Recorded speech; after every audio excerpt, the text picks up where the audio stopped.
from I Never Planned To, sharing stories of my life. I'm an 80-year-old sharing travel stories and many other stories from a life well lived.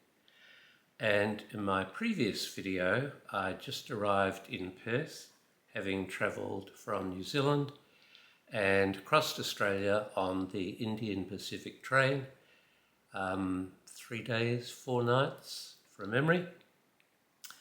And I'd been fortunate enough to make some new friends on the train and been invited to stay by a couple who were getting married in a few days through an introduction from their parents. So here I am in Perth and reading from my travel diary, and this is a series where I share stories from memory but also aided with the travel diary for accuracy. I've arrived at Perth. I've spent a day after settling in on that first day, spent the next day around the shops. I've mentioned that someone took me, I think this is probably the stag party, they call it, where the groom's friends take the groom on normally around some strip clubs or some sort of thing like this. So in my diary I went with friends to see an incredible strip act by the Bikie Girl during lunch hour, all for the price of a beer. 21 Australian cents for a midi, which is a fairly good sized beer, and chicken sandwiches. Half a chicken in a sandwich, 35 cents each. Can you believe it? So the following day, the 13th, this is 1974, I've had my new departure times confirmed, and I was planning to fly to Bangkok directly, but I've now changed my mind. I'm going to go Perth, Jakarta, and then Jakarta, Denpasar in Indonesia. So the 13th, after the strip club the day before, the 13th was a ferry trip across to Rottnest Island, which is 14 miles, 20-something K, down the Swan River to Fremantle, and then 11 miles out to sea to Rottnest Island. Glorious spot.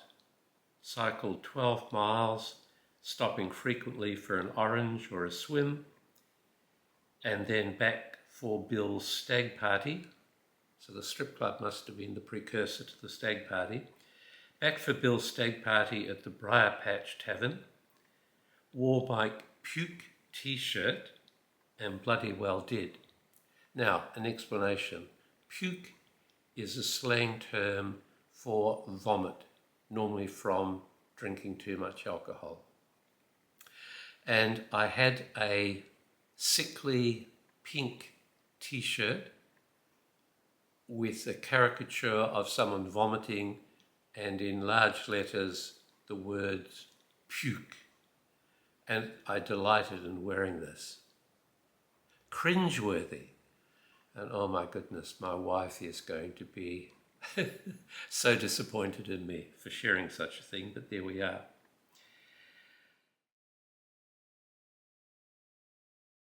We had karaoke, I sang at the mic, and I led a group to sing songs, dirty songs. I was a bad boy in those days. I was young, I was only 29. The following day, the 14th, woke with a feeling that my throat was cut. Also discovered that I'd slept on a concrete floor. Didn't feel a thing. I was much better than the rest of the group.